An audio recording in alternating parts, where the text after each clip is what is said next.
Hello guys, welcome back to my YouTube channel. मैं आपके लिए लेकर के आ गया हूँ फिर से एक नया टॉपिक जो कि हमारे अकाउंट से रिलेटेड है। और इसमें मैं आपको आगे के टॉपिक्स क्लियर करने वाला हूँ। और इससे जितने के पहले के जितने भी टॉपिक रहे थे वो मैंने पिछली वीडियोस में बता दिए हैं। अगर आपने वो वीडियोस नहीं देखी है तो पहले उन वीडियोस को देख लें, उसके बाद ही इस वीडियो को देखें ताकि आपको जितने भी पॉइंट्स हैं वो सारे क्लियर हो जाएं। अगर नहीं देखी है तो पहले उसे देख लें और उसका लिंक इसमें डिस्क्रिप्शन में है और आई बटन में भी मैंने दे रखा है, तो वहाँ से आप इसको जा करके देख सकते हैं और उसके बाद इसको भी देख सकते हैं। और ये जो मैं आज बताने वाला हूँ ये काफ़ी इंपॉर्टेंट है। ये क्वेश्चन एग्ज़ाम में बहुत बार पूछा जाता है, इससे क्वेश्चन बनता ही।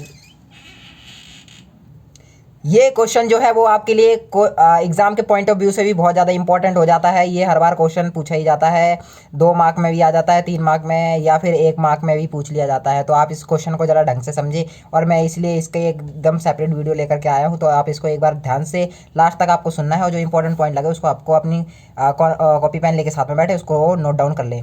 तो सबसे पहले हम जानेंगे यहाँ पर रिलायबिलिटी। रिलायबिलिटी का मतलब क्या होता है गाइज? रिलायबिलिटी का मतलब होता है देयर आर वैसे तो मैं आपको पहले सबसे पहले बता दूं कि यहाँ पर ना हमारी जो टाइप्स ऑफ अकाउंटिंग होती हैं वो किस तरीके की होती है। एक क्वालिटेटिव होती है और एक क्वांटिटेटिव। क्वांटिटेटिव में क्या होता है, हम सिर्फ वो चीज़ें रिकॉर्ड करते हैं जिनको हम मनी की टर्म्स में मेजर कर सकते हैं। मतलब हम क्वांटिटेटिव में क्या होता है, जिसको हम पैसे के रूप में दिखा सकते हैं, हम वही चीज़ें सिर्फ क्या करते हैं, रिकॉर्ड करते हैं। किसमें? हमारी बुक्स ऑफ अकाउंट में।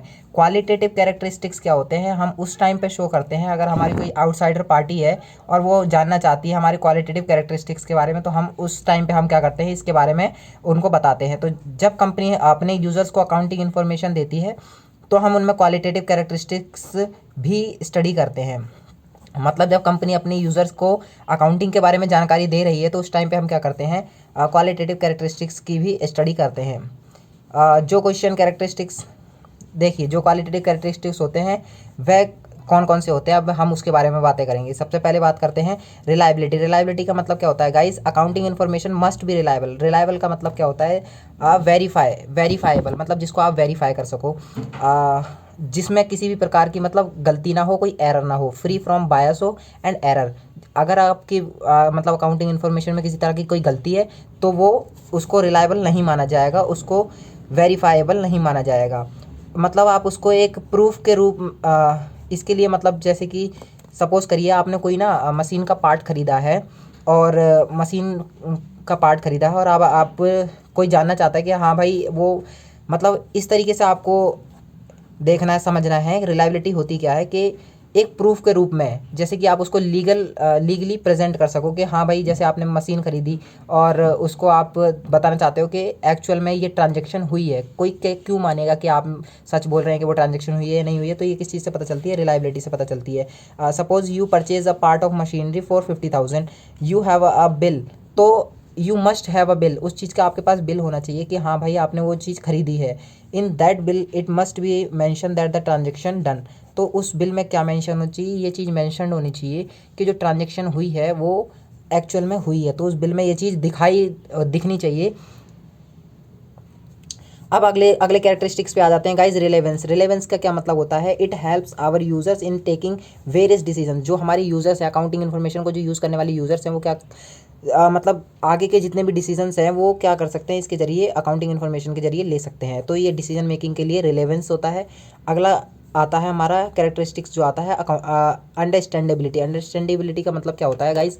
इसको आप ऐसे समझ सकते हैं, समझिए कि मतलब आपको अंडरस्टैंड करना है, किस चीज़ को समझना है। Accounting information present in such a manner that can be understand by the users easily.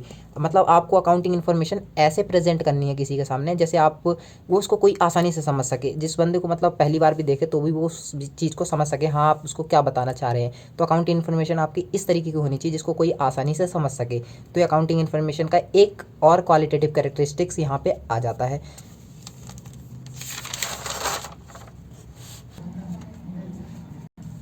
अगली जो चीज़ आ जाती है हमारी इसमें अकाउंटिंग की एक और खूबी कैरेक्टरिस्टिक्स में क्या आ जाता है, वो आ जाती है हमारी कंपेरेबिलिटी। मतलब कि आप जो भी अकाउंट प्रेजेंट करेंगे वो इस तरीके से प्रेजेंट करें कि आप एक साल से दूसरे साल को कंपेयर करके चल सके। मतलब कि पिछले साल से आप इस साल को कंपेयर कर सके। Accounting information must be comparable with previous year to this year. मतलब आप पिछले साल से कंपेयर कर सकें इस ईयर को।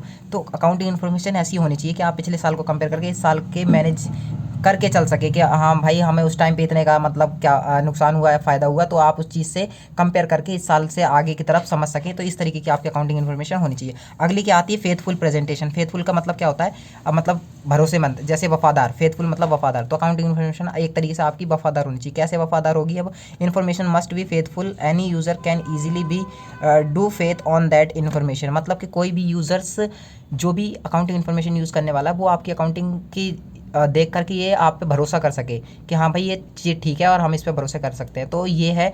आई होप गाइज आपको ये सारे के सारे पॉइंट्स ढंग से क्लियर हो गए होंगे और इनके पॉइंट्स को आपने नोट भी कर लिया होगा। अगर आपको ये वीडियो पसंद आई तो इस वीडियो को लाइक करें और अपने फ्रेंड्स के साथ भी शेयर करें, वो भी इसको आसानी से समझ सकते हैं। और ये पॉइंट्स काफ़ी इंपॉर्टेंट है, इसलिए आप इसको लिख लें।